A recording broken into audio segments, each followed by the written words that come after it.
Hello, welcome. Welcome. This is the global community for adults who are healing CPTSD. And we have all been gathering here together on Mondays for over 9 years.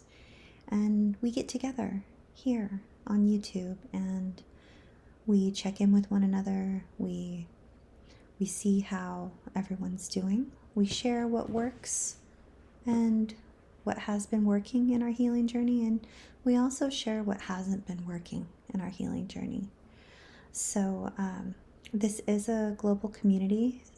We ask that you be kind in the chat box, be kind in the comments.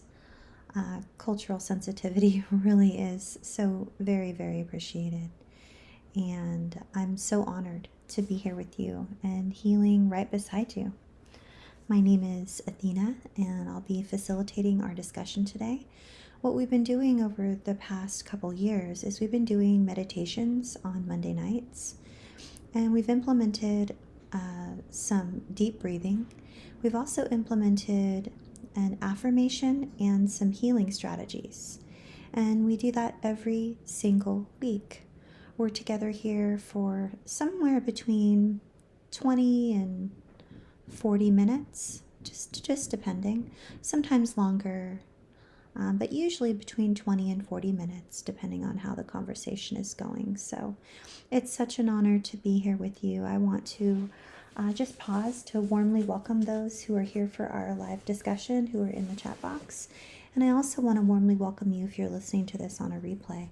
Thank you for clicking on this video. Thank you for hitting the thumbs up button if you like it.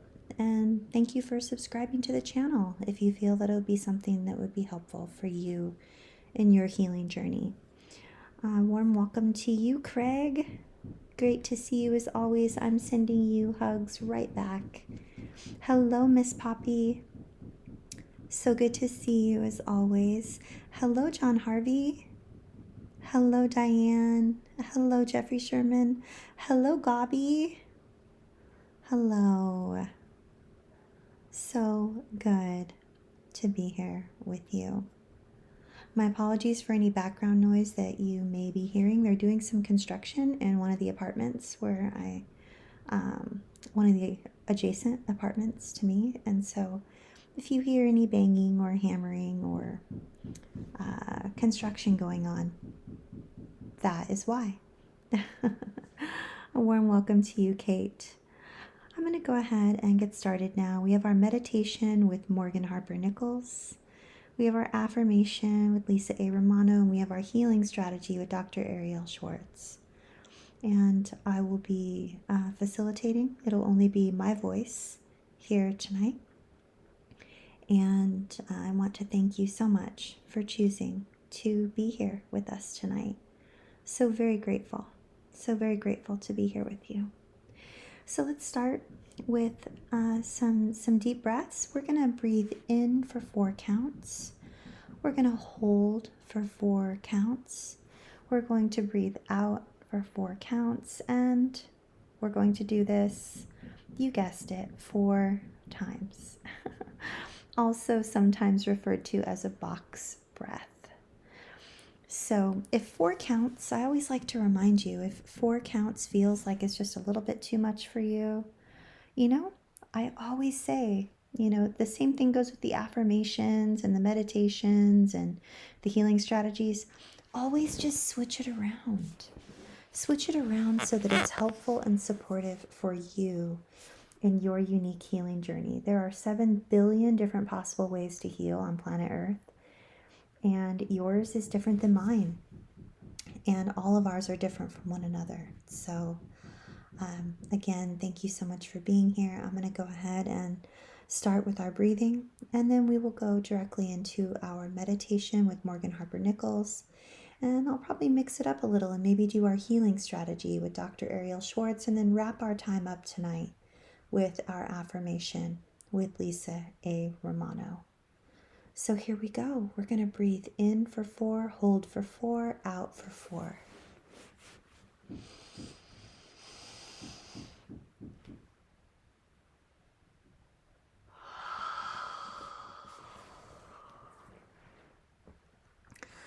I'm lifting my arms up in the air as I take these breaths, and I can feel myself start to want to yawn, which means I'm activating my parasympathetic nervous system.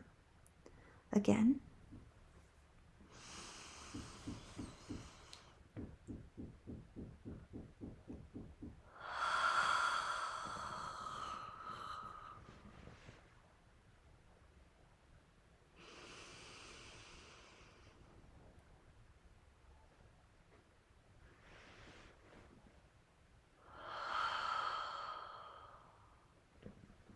Last time.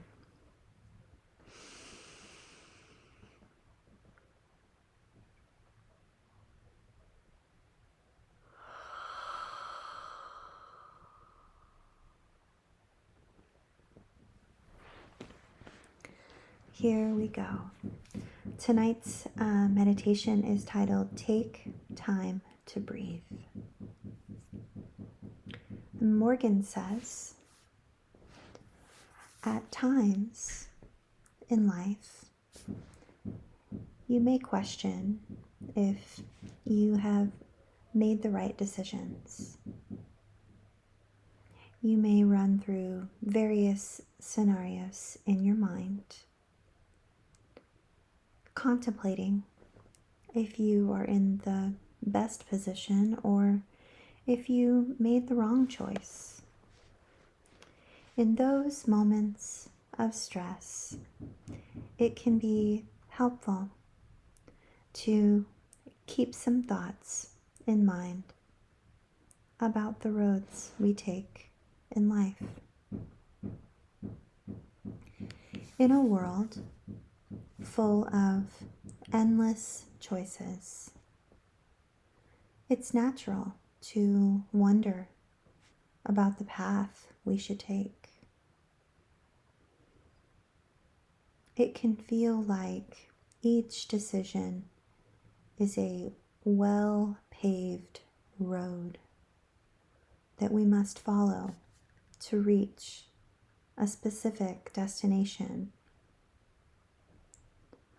Although we often use the term path metaphorically, it's interesting to consider how the perception of paths has changed throughout history. As physical roads have become more defined, choosing a path in life can feel similarly concrete. While many of us travel on manufactured, paved roads each day, there was a time when humans took journeys on less clearly defined paths. Although streets made of materials like cobblestones have existed for a long time, there was a time when our physical paths were more winding and contoured around the landscape.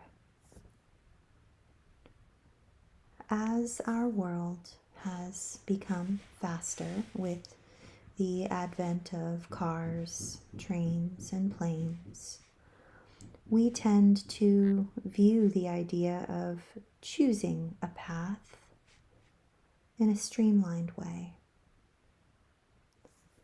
However, even when decisions are made quickly, it's important to be kind to ourselves and acknowledge the stress and exhaustion that can come with making big decisions in a world with endless options.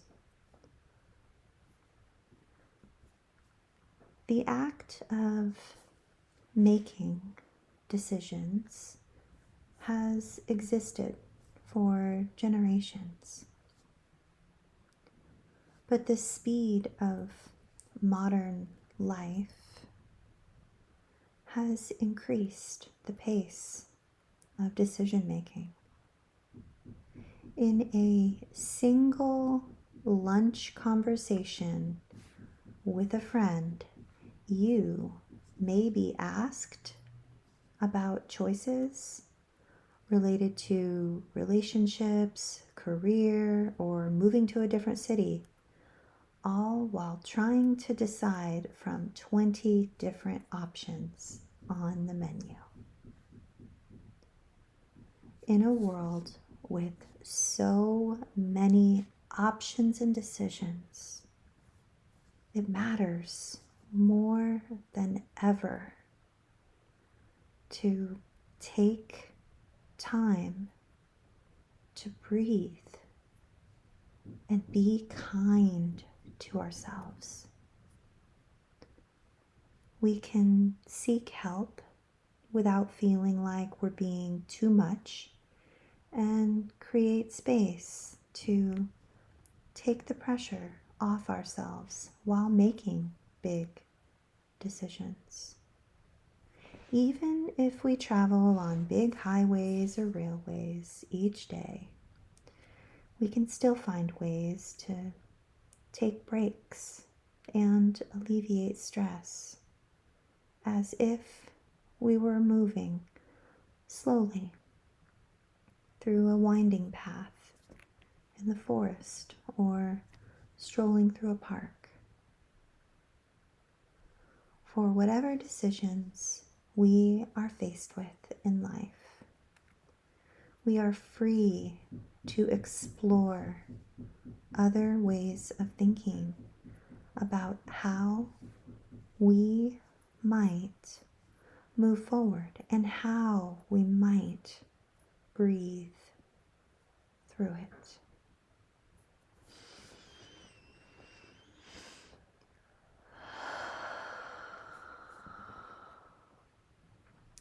So I want to pause right now and I want to ask you, what is one way this past week that you were able to take time to breathe? And if you didn't have a moment to take time to breathe, or you can't think of it, that's okay. What about this coming week? Like starting today or tomorrow? What is one thing you can do to be kind to yourself so that you may take time to breathe? I'll go first. I'll share first, and then we'll move on to our healing strategy with Dr. Ariel Schwartz. I want to share with you briefly about a coffee date that I chose to meet up with a friend. And I actually decided when going to the coffee date that I would leave 30 minutes early from my apartment. Now, many of you know me. You've known me for almost 10 years.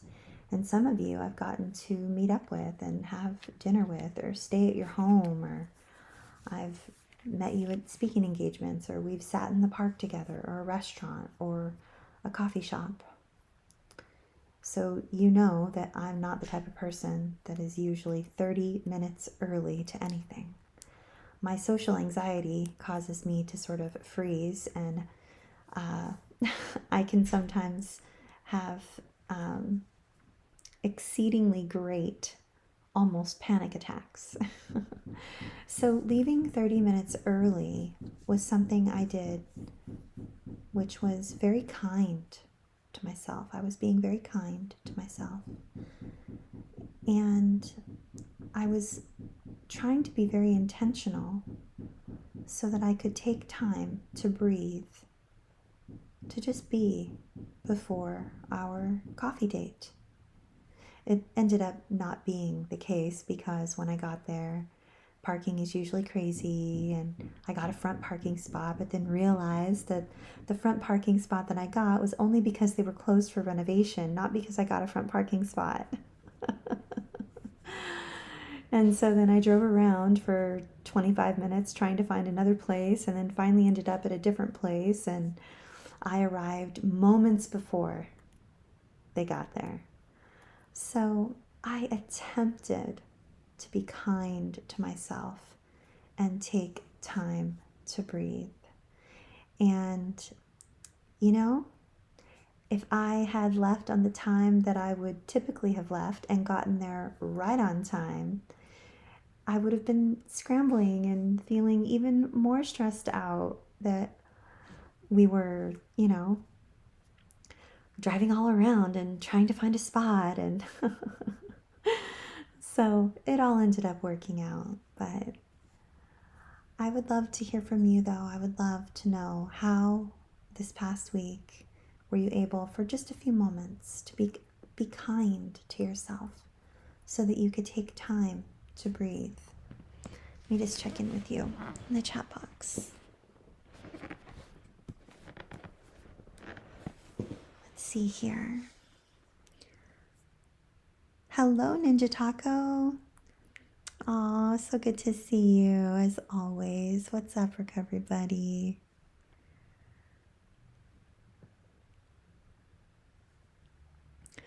Ooh, Poppy says, I definitely had to take time to breathe before some medical procedures this past week. Oh my goodness. I hope everything's okay. And I'm very, very glad that you were able to take time to breathe.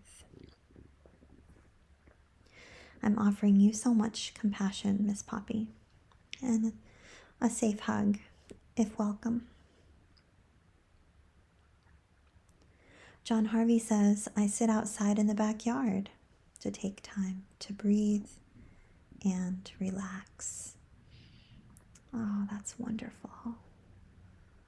Thank you for sharing, Poppy. Thank you for sharing, John Harvey. I love that. I sit out on my patio, like you, John Harvey. I sit out on my patio and I take time to breathe.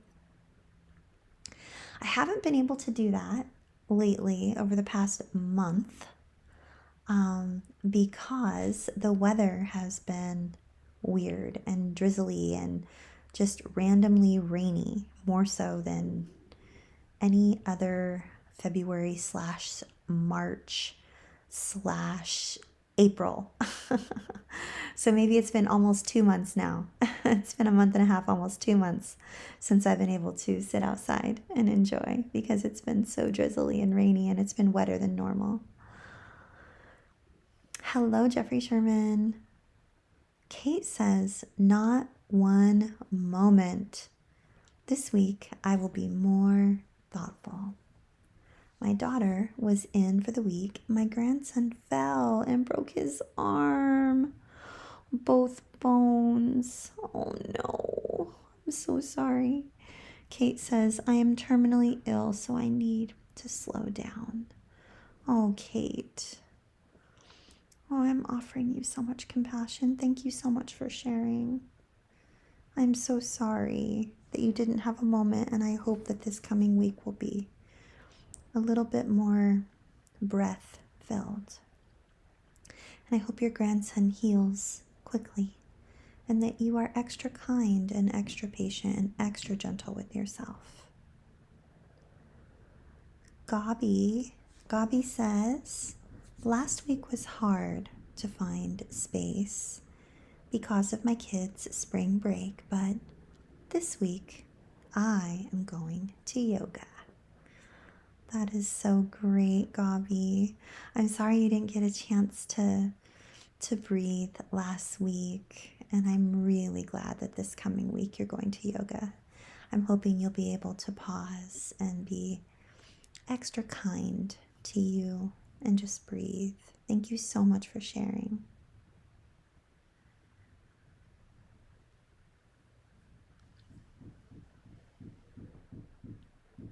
John Harvey says, I did yoga a few times and it was kind of fun. Yeah, it is kind of fun, huh? Hi, Jennifer. Welcome back. So good to see you. Jennifer says, hello, everyone. I've been getting better sleep lately, which helps heal the brain. I have had pleasant dreams recently. I was having flashback nightmares, but when I set boundaries with people I did not want in my life, I slept better.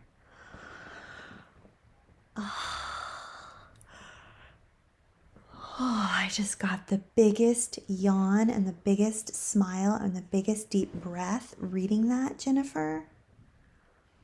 Oh my goodness. I am celebrating this with you. I'm celebrating your better sleep.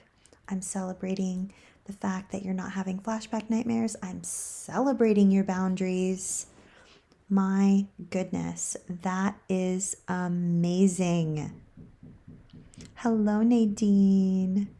Hello, hello. It's always so wonderful to see you. Carrie, hello. I was just talking about you the other day. I think I was messaging with Poppy and I was like, I haven't seen Carrie in a while.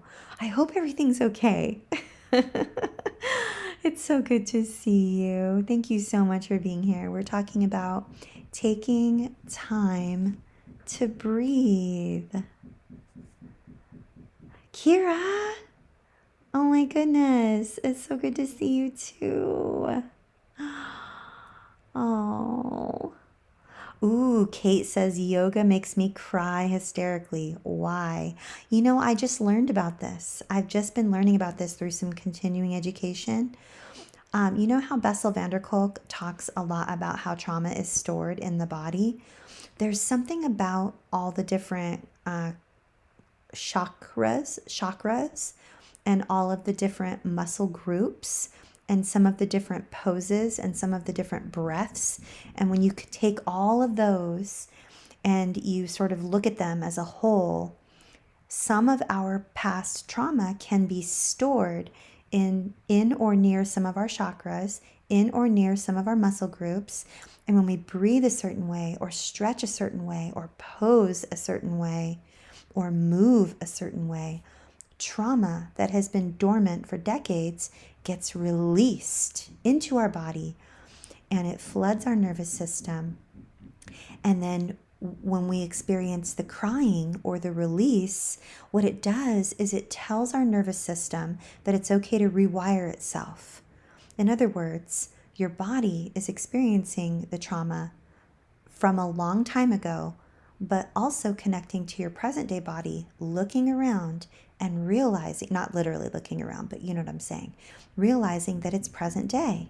And so if you're moving through the trauma in a safe environment, like if you are doing this yoga in a safe environment, what you're effectively doing is potentially rewiring your nervous system so that you may experience fewer flooding moments of flooding, of overwhelm, of fight, flight, freeze, fawn, and collapse.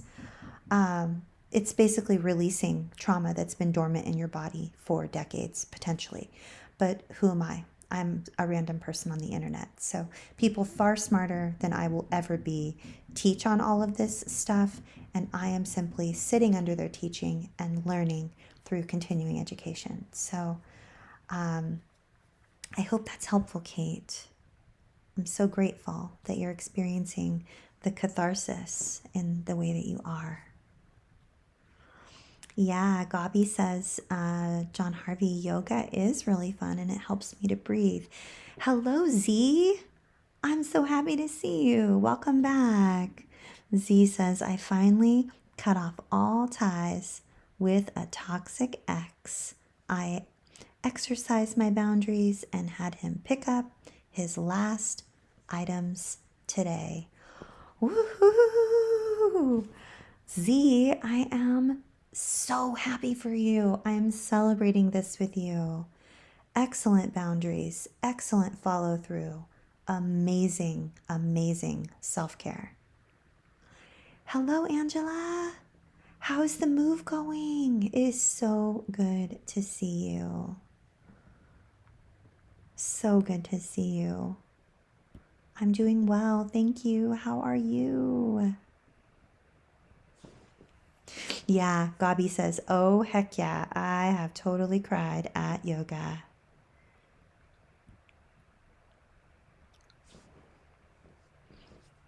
Oh, it's so wonderful to see you all. This is all so great.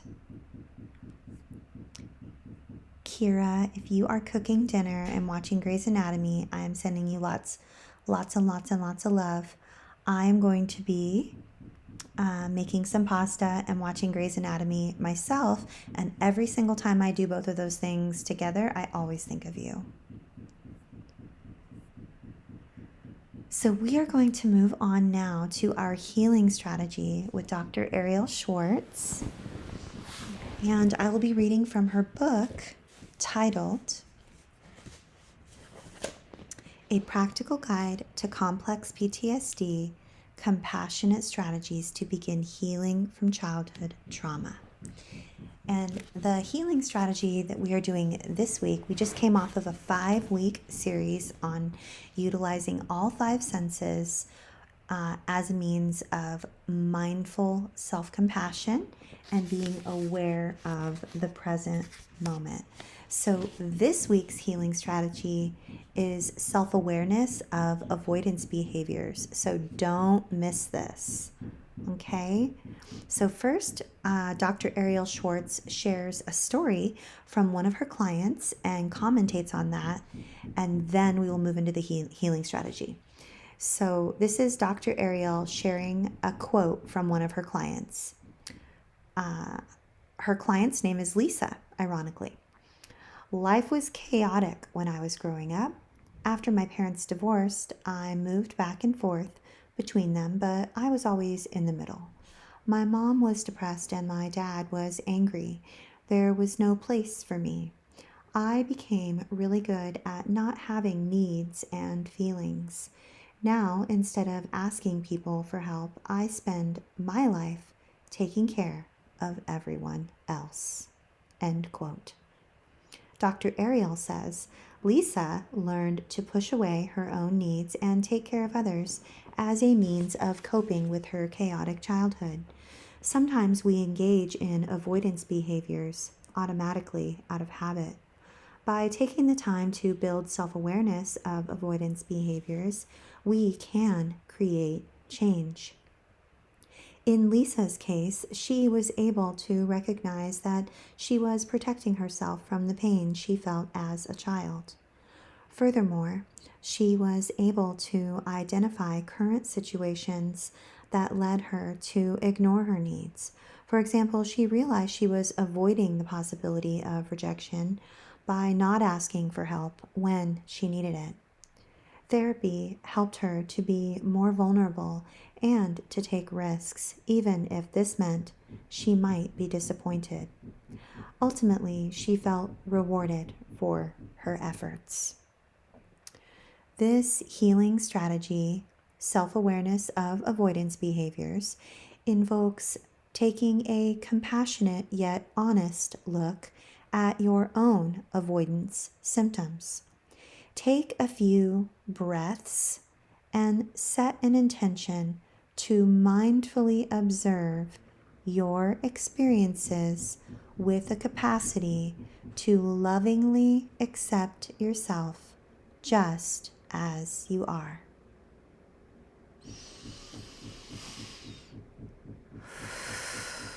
So Ariel is inviting us to take a few breaths with the intention of mindfully observing our experience with the capacity to lovingly accept ourselves just as we are.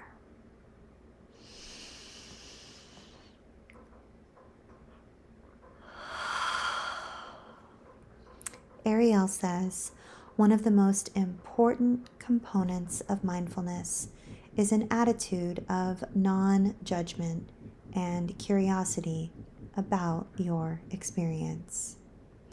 Mindfulness practices remind us that self-acceptance is vital for change.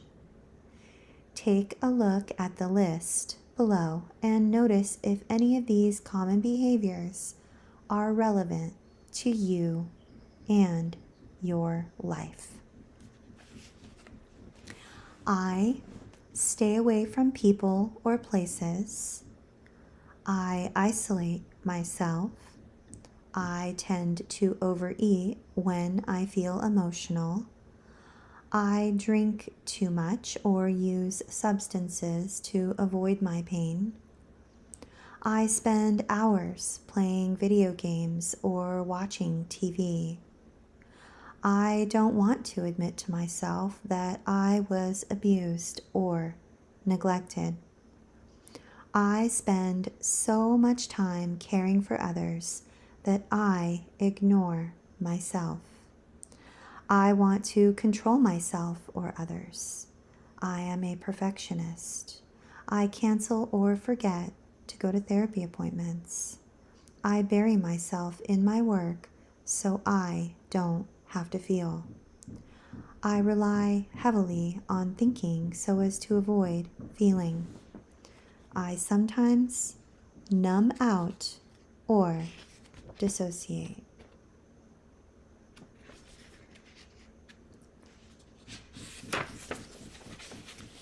Once you have identified your avoidance behaviors, take a few minutes to reflect on how these behaviors started. For example, you might remember developing tendencies toward perfectionism or self-control so as to manage the chaos of your childhood home. Or you might recall the first time you drank alcohol to numb your pain. Now, take a few minutes to reflect upon current situations that make you want to engage in your avoidance behaviors. What current events trigger you to push away your pain or avoid your feelings?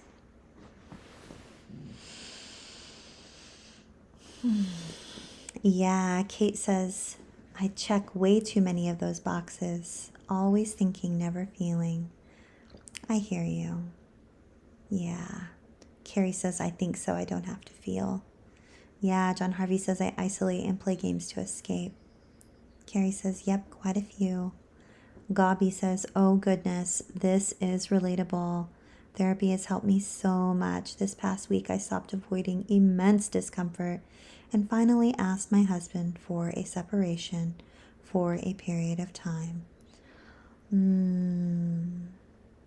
Oh, Gobby. Gobby says, it's years late on action, but he's leaving this weekend. This was a huge step for me. Oh, Gobby. I'm offering you so much compassion. I see you. I see you. I honor you. Thank you all so much for sharing, each and every one of you who are sharing in the chat box. Hello, Diane. Diane says isolation. Yes. So good to see you as always. Hello to anyone else I may not have greeted by name. I feel like I might have been able to say hello to everyone so far. If I missed you, please know that it was by accident and definitely not intentional.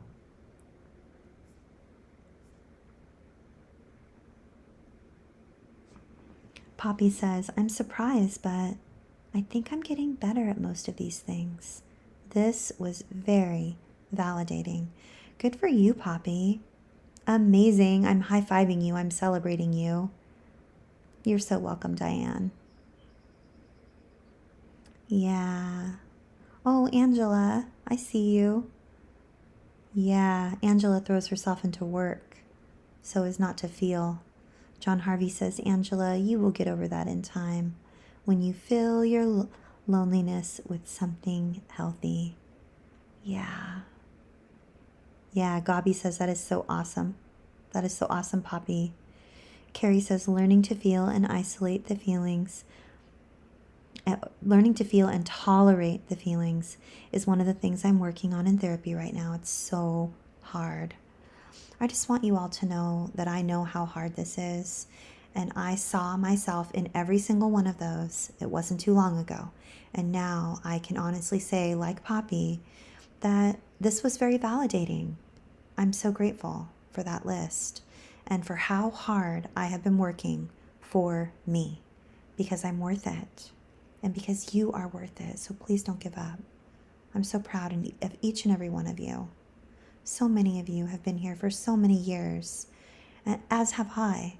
And I love that we can check in once a week here with one another to see how everyone's doing.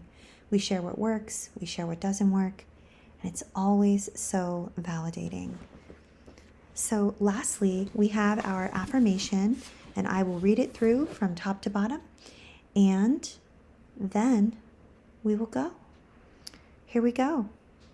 Lisa says, "For so long, I have been unable to take control over my emotions. I have allowed anger, sadness, guilt, doubt, and confusion to consume my being. Today, I know that emotions are only a small part of who I am. I am not my feelings. I am the observer of my feelings. I am not my anger or my fears. I can think. I can laugh. I can dance. I can breathe. I can close my eyes and tap into the abundance that is around me anytime I want to. I just have to remind myself to do so. Today, I will find something in nature to adore. In spite of the emotions I know are rolling around inside me somewhere, I am more than my feelings. I am more than my past."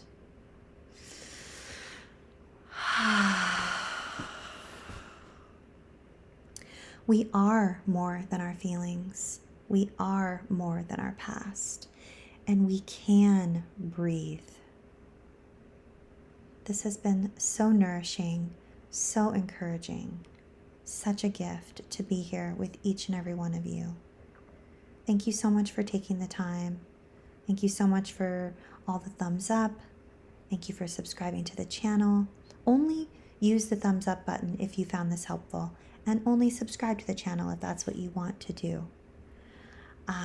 But just know that it's one of the most basic and fundamental and actually hugest ways that you can help support the work that I do. So I thank you so very much.